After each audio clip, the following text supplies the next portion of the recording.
Que como lo adelantábamos, vamos a estar hablando sobre la creación de la Universidad de la Educación. Hay otros temas para conversar con el director de Educación, Gabriel Quirichi, a quien le doy la bienvenida. Buen día, ¿cómo están? Bienvenido. Empecemos quizá por la Universidad de la Educación, que es ese tema que propone el gobierno, que viene hablando desde que inició el gobierno, pero viene un poquito postergado también, ¿no?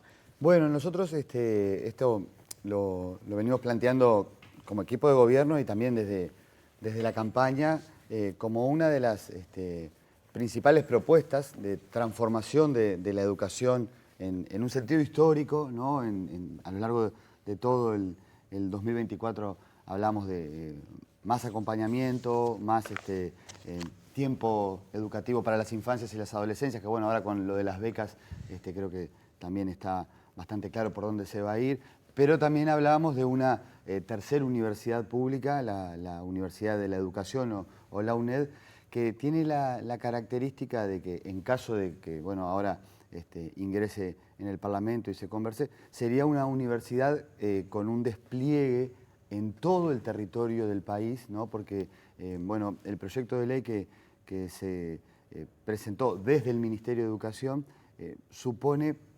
aprovechar lo que ya existe, porque en cada departamento ya hay por lo menos un instituto de formación docente, la sigla que le dicen los IFD, o un SERP. Bueno, en Montevideo tenemos el IPA y el Instituto Normal, que son señeras instituciones de la formación docente. Bueno, todo eso que en su conjunto hoy se conoce como Consejo de Formación en Educación, sería la base patrimonial, edilicia y también digamos, de los formadores y las carreras que hay para construir la Universidad de la Educación. Y eso permitiría además soñar, que lo venimos conversando con, bueno, diferentes niveles de la cuestión pública, intendentes, ediles, referentes municipales, ¿no? Permitiría tener en todo el país un sistema universitario completo, porque ha avanzado la Universidad de la República. La UDELAR hoy tiene varios centros, ¿no? El CENUR, el CURE, bueno, en diferentes partes hay áreas de la UDELAR, está la UTEC, que en otras partes se complementa, y si tuviéramos esta tercera universidad, incluso lo que podríamos estar diciendo es que de acá al final del periodo, en cualquier departamento del Uruguay, los jóvenes que terminen de estudiar el secundario, sea la UTU o el liceo, van a poder tener una carrera universitaria en su departamento. Y bueno, estamos hasta, ya de adelanto, pero con algunas cosas que también nos parece muy interesante, conversando con la OPP, con la ANEP, porque la UTU también tiene carreras terciarias, ¿no? Con la UDELAR, con la UTEC.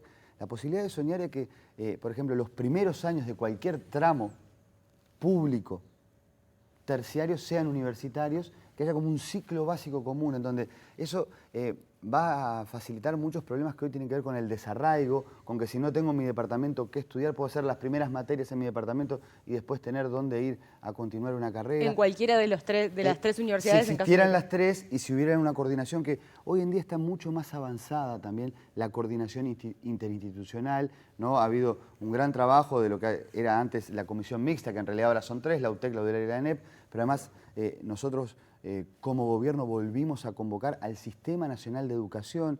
Entonces se ha reunido, bueno, la semana pasada fue la última jornada, ¿no? A lo largo de todo el año, ¿no? Las principales autoridades de estas instituciones para ir elaborando una política nacional común. Entonces ahí pensamos que la Universidad Nacional de la Educación sería como el punto digamos, de unión de un sistema terciario universitario público de calidad y de cara al siglo XXI, reparando una cuestión histórica que es muy importante, y es que también las carreras docentes, o sea, lo que estudian las maestras, lo que estudiamos los profesores en nuestro, llamémosle, grado, tiene un componente de formación, de práctica profesional, también de elaboración, porque las maestras comunitarias, los profesores que trabajan, por ejemplo, enseñando en cárceles, tienen un acumulado de saberes, de un potencial tal que hoy la distinción entre lo universitario y lo universitario puede rápidamente reconfigurarse en una estructura que tenga vida universitaria para que se formen como tales,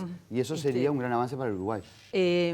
Sería una forma de calificar la formación, prestigiar a la formación de los docentes, porque, bueno, muchas veces, ¿no? Digo, decir, por decirlo de alguna manera, nos llenamos la boca diciendo, ¿no?, de los maestros, de los profesores, le dejamos a nuestros hijos, sin embargo después no está del todo calificada esa profesión, ¿no? Le entregamos a nuestros hijos para que los formen, pero después en el trato que se le da desde el punto de vista humano y salarial, no siempre es el mejor. Y ese cambio cultural de pronto pasa también por volver más atractiva la carrera de ser docente. Sí, yo creo que ahí hay un punto que tiene que ver con la oportunidad de que esa formación, que tiene altos niveles de calificación, recordemos que maestras, profesores que egresan actualmente pueden hacer maestrías y posgrados, porque está tácitamente reconocida la calidad formativa, pero existen algunos problemas vinculados, por ejemplo, a que esa calidad en las prácticas profesionales, en algunas áreas, que las didácticas en Uruguay tienen un nivel de prestigio internacional. Yo he hecho muchos congresos de educación, ¿no?, en Latinoamérica y en España, ¿no?, y la calidad formativa de los docentes uruguayos es súper reconocida, al igual que, por ejemplo, lo que ocurre con los docentes en México, por ejemplo, en la UNAM. Hay tradiciones de formación muy grandes, pero la estructura por la cual transitan los estudiantes, en donde tengan participación directa en el cogobierno, la vinculación con el saber investigado, ¿no?, y la posibilidad de producir también investigaciones que en la vida de los hechos las hacen. Yo insistía con esto de las maestras comunitarias, ¿no? ¿Cuánta cosa sabe en la práctica la maestra comunitaria del vínculo entre el barrio, la escuela y las condiciones de trabajo, que si estuvieran en una universidad de la educación podría convertirse en trabajos de investigación a ser publicados?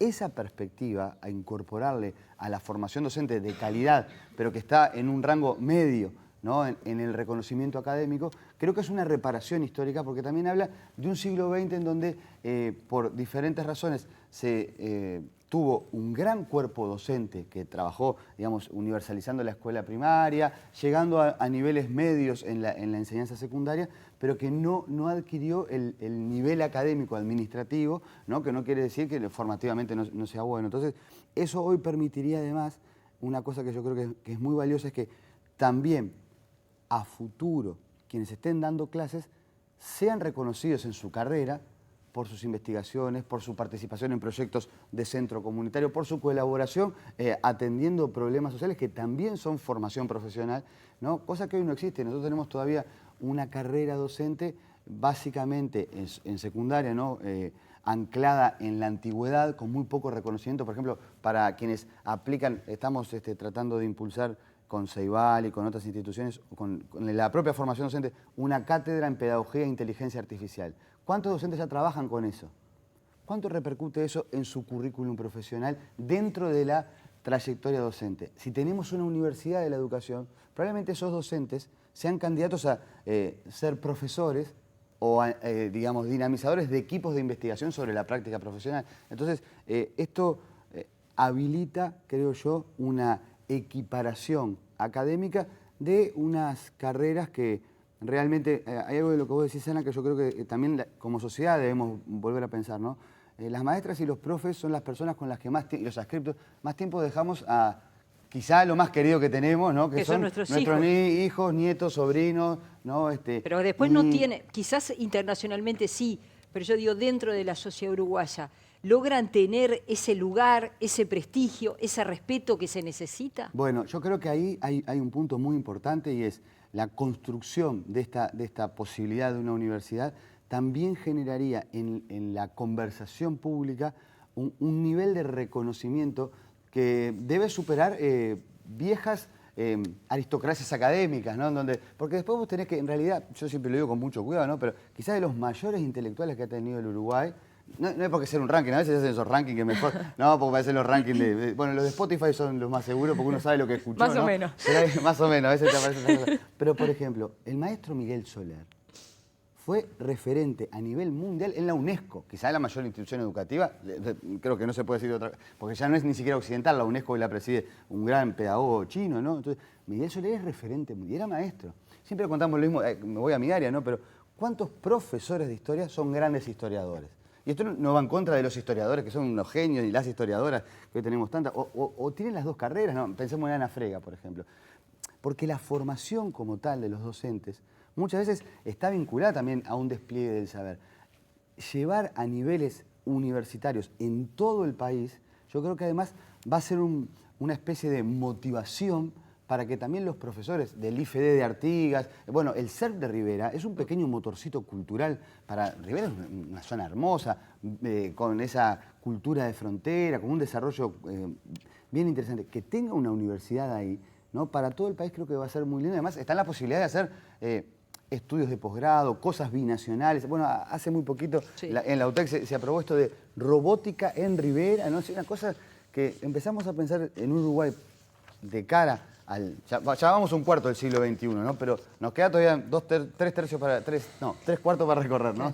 Nos quedan 75 años. Bueno, podríamos tener un sistema común que también devuelva una cosa, que si sacamos de problemas que son de la sociedad y la educación los asume y tiene que encararlos, ¿no? Pero muchas veces a nivel de la discusión instantánea de lo público, siempre la cuestión con la educación tiene que ver con aspectos o de problemas en las afueras o en los contextos que hacen porque la escuela tiene que llegar a todos lados, el liceo también, o a cantidades establecidas desde fuera, ¿no? Los días de clase, la cantidad de horas, cuántas pasan, cuántos no, que esto es importante, pero más importante es el vínculo que en la educación se genera entre maestra y chiquilines, entre profesores y familias, y si hay una formación con esta dimensión universitaria, en un sentido de la universidad histórica del Uruguay, una universidad democrática, abierta, gratuita, cogobernada, bueno, va a ser mejor para todos. Gabriel, dos preguntas te traigo. La primera es, ¿por qué la decisión de separar y hacer una tercera universidad y no incluirla, por ejemplo, en la UDELAR? Y la segunda, ¿cuál imaginás que va a ser la gobernanza de esa universidad? Bueno, lo primero es que históricamente la propia estructura y la ley orgánica de la UDELAR para incorporar, o sea, porque es una pregunta muy pertinente que se han dado diferentes debates. Ahí hay un trabajo muy interesante de Jorge Bralich, ¿no? Que él muestra la idea de una facultad de la educación dentro de la estructura de la UDELAR, que podría ser, ¿no? Lo que plantea ahí es que para la dimensión, porque estamos hablando, si no estoy desactualizando los datos, aunque ahora se están revisando la cantidad de grupos, teníamos unos 22.000 estudiantes en todo el país. Pocas carreras por sí solas tienen toda esta cantidad, y además esa diversidad de el normalismo, el instituto normal y magisterio, el profesorado. También tenemos la educación social, incluso para la UNED estamos pensando también la educación artística, ¿no? Y también la educación, vieron por ejemplo todo lo que se forma en Seinfores, vinculado con cuidados, todo eso también es educación. Bueno, eso iría a imagínate una facultad de educación dentro de la UDELAR, incluso porque después la UDELAR tiene sus instancias de cogobierno, qué rol tendría, quién lo autoriza, se generan muchas complejidades que resulta, a nuestro entender, y además porque esa discusión ya viene zanjada, ¿no? De la UTEC. Y de los congresos de educación anteriores, donde se iba a crear un sistema terciario universitario. Bueno, hoy ya con la experiencia de crear una universidad nueva, pero que no va a competir con la UDELAR, sino que la UDELAR no tiene un acumulado en la formación de docentes. Hay un área muy importante de desarrollo teórico y de investigaciones en humanidades, ¿no? De ciencias de la educación, pero no forma docentes. Entonces, una nueva universidad que además tenga una estructura similar, en donde los estudiantes y también los docentes se puedan compartir. O sea, yo me imagino, esto no solo yo, esto es lo que venimos conversando, ¿no? Si quiero ser profe de historia y me anoto en la UNED, voy a poder tomar perfectamente materias de historia nacional con Ana Frega en humanidades, y esos créditos me van a valer para ser profesor de historia haciendo la UNED. O sea, es más complementaria que competitiva, y esto nosotros insistimos con que la concepción de sistema universitario, terciario, público es lo más importante, ¿no? Y con respecto a la gobernanza, nosotros, quiero ser muy claro en esto, ¿no? Nosotros, por razones de principios, pero también de estudio, ¿no? y de los fundamentos históricos que hay, somos muy defensores de la idea de la autonomía y el cogobierno, porque esto permite no depender, zafar de los ciclos electorales, de las cuestiones vinculadas con, a veces, cambios o viandazos que puede haber que son muy respetables, pues son fruto de la democracia en la política partidaria, ¿no?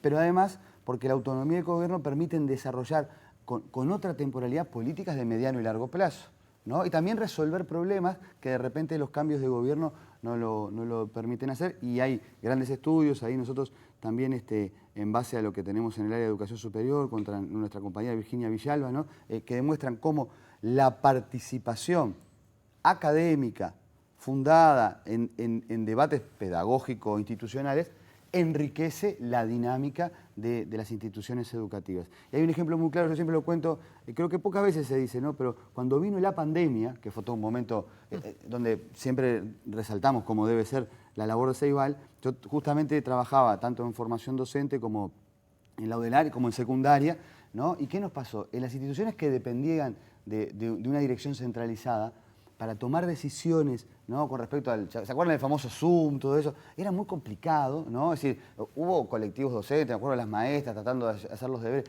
pero resolverlo fue difícil. En secundaria nos costó mucho más, porque justo se acuerdan que la pandemia vino con el cambio de gobierno, entonces no estaban las autoridades electas, La UDELAR, con su autonomía, rápidamente empezaron a hacer, bueno, sesiones de Zoom, empezó todo a funcionar. O sea, vos decías que la gobernanza sería más parecida a la de la UDELAR que a la UTEC. Nosotros estamos pensando, siempre lo digo con este cuidado, ¿no?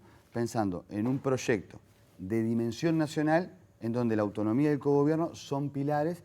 Ahí en el proyecto lo que presentamos es como una suerte de asamblea y consejo, de claustro, de nivel nacional, porque todos los institutos tienen que tener su propia gobernanza.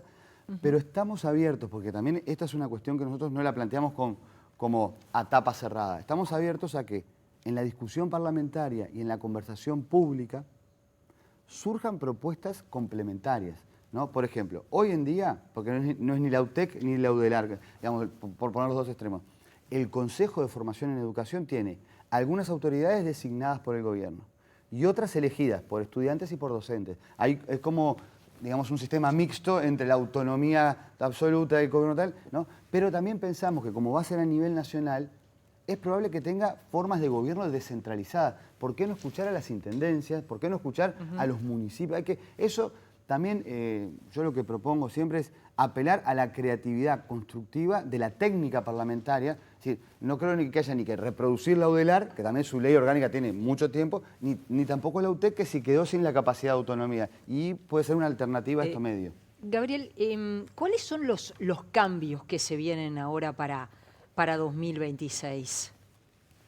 Porque va a haber cambios, ¿verdad? A nivel curricular, a nivel de la educación terciaria común. ¿Cómo son esos cambios? Bueno, nosotros con respecto a lo curricular desde el Ministerio no tenemos injerencia y siempre digamos, saludamos la recreación y las instancias en donde, bueno, por ejemplo, tanto la UDELAR, la UTEC como la ANEP están participando en el Sistema Nacional de Educación Pública. También las universidades privadas. Ahora se viene un cambio muy grande. Ya que me preguntás cambios, aprovecho y te digo, este viernes se va a presentar un nuevo decreto reglamentario actualizado y con la participación de todos los actores de las universidades privadas. Eso a nivel terciario nos parece muy importante, porque se acuerdan que asumimos, capaz que eso fue hace tanto tiempo ya, ¿no? Digamos, con la revocación de una decisión que daba algunas autorizaciones un poco flojas en términos jurídicos. Entonces se va a hacer un nuevo decreto para organizar y sistematizar la educación terciaria privada, que es un aspecto muy importante. ¿Podés dar algún detalle de eso? Bueno, y el detalle más importante te diría que con una decidida y activa participación de todos, porque también en el Consejo Consultivo de la Educación Terciaria Privada participa la UDELAR, participa el Ministerio, participa la ANEP y participan todas las universidades privadas, Católica, ORT, UDE, bueno, y con un trabajo muy fuerte del área de educación superior. Para diciembre, como se había conversado en el Parlamento, se elabora un nuevo decreto actualizado, porque tenemos formas de enseñanza también, la virtualidad, las posibilidades de hacer carreras con docentes extranjeros, como las propias instituciones que tienen, algunas, bueno, estamos en los 40 años de democracia, ustedes saben que se cumplen 40 años de la Universidad Católica, que me pareció con la democracia, aunque que había sido refugio el Instituto de Filosofía y Letras, muchas veces de gente que había estado perseguida en dictadura. Bueno, instituciones que también son señeras en nuestra educación, que tengan una capacidad de desarrollo de sus diferentes líneas académicas, nos parece que es una señal de construcción política seria de un Estado que se preocupa por la educación en todos sus niveles. A nivel de lo terciario público, los cambios en la UTEC y en la UDELAR parecen muy interesantes. Hay todo un aspecto vinculado, que eso nosotros lo observamos en el Sistema Nacional de Educación, con, por ejemplo, estar atentos al sistema de residencias, a la movilidad entre los estudiantes, que puedan acceder a ir a diferentes centros de las universidades y complementarse, ¿no? También lo que tenemos que para nosotros es muy importante es que todas las instituciones van a participar de un Plan Nacional de Educación en Derechos Humanos. Esto se recuperó en el Sistema Nacional de Educación y nos parece que es clave porque, bueno, en un periodo tan complejo, ¿no? Porque a veces estamos hablando muchas veces de números, de proyectos, de instituciones, pero la pregunta de fondo es ¿para qué educamos? ¿No? Yo siempre, por lo menos lo que me pasaba siempre cuando iba a clase, yo tengo muchos temas para dar, pero no doy el Imperio Romano porque me guste César, sino porque me parece, o César o, no sé, el Coliseo, sino porque vos, trabajando algún tema, estás tocando cosas de lo humano para que los chiquilines piensen, reflexionen, conozcan cosas nuevas, ¿no? En el ¿para qué educamos? La perspectiva de derechos humanos. Nos parece clave para romper, ¿no? Con desigualdades que todavía persisten, desigualdades territoriales, esto de la descentralización. Para nosotros es un punto clave, ¿no? Entonces, bueno, también cómo miramos globalmente a los sectores que han sido muchas veces postergados en el Uruguay, postergados en términos económicos, ¿no? El tema de la aporafobia tenemos que combatirlo con educación, postergados en términos de género, de raza, en términos territoriales. Me quedó una duda porque Sí. se habla de la nueva formación. ¿Y para los docentes que ya están trabajando? Bueno, ahí este es un tema muy interesante y también ya aprovecho a compartir otra noticia. Nosotros, como nueva administración, planteamos que no íbamos a continuar con la prueba, ¿se acuerdan? La prueba acredita docente, porque encontramos que tenía falencias de diferente tipo en la propia dinámica de la prueba. Sobre eso hubo un análisis muy crítico de Pedro Ravela, un gran educador también, porque la prueba es una prueba múltiple opción en algunas áreas, pero ahora en el área de educación superior también se hizo por parte del equipo técnico un informe muy claro donde la prueba no sustituye la formación universitaria. La prueba sí acredita que alguien, y en este caso no llegaron a ser ni el 10%, estamos hablando del 7% de los docentes se presentó a esa prueba porque no acredita un nuevo título. Hay un nombre de un título que da el Ministerio de Educación y Cultura que no forma docentes, nosotros no formamos docentes del Ministerio de Educación y Cultura. O sea, ese título no tiene un valor de doble titulación, vamos a respetar, sí, a quienes dieron la prueba sus resultados y tienen el mérito de haber dado una prueba, pero lo que estamos pensando es que, bueno, hasta uno lo dice por sí mismo, ¿no? Nosotros lo que nos formamos en el IPA, en el Magisterio, antes de que surgiera la UNED, la propia UNED, cuando esté formada en diálogo con las otras instituciones, deberá generar los mecanismos para evaluar. Bueno, vamos a poner esto medio matemático. ¿Cuántos créditos supone una formación de grado para un profesor o para una maestra? Bueno, comparemos la carrera que hizo, por ejemplo, el profesor Gabriel Chirichi, yo entré en el 96, yo soy generación 96. Bueno, esa carrera tenía tantas horas.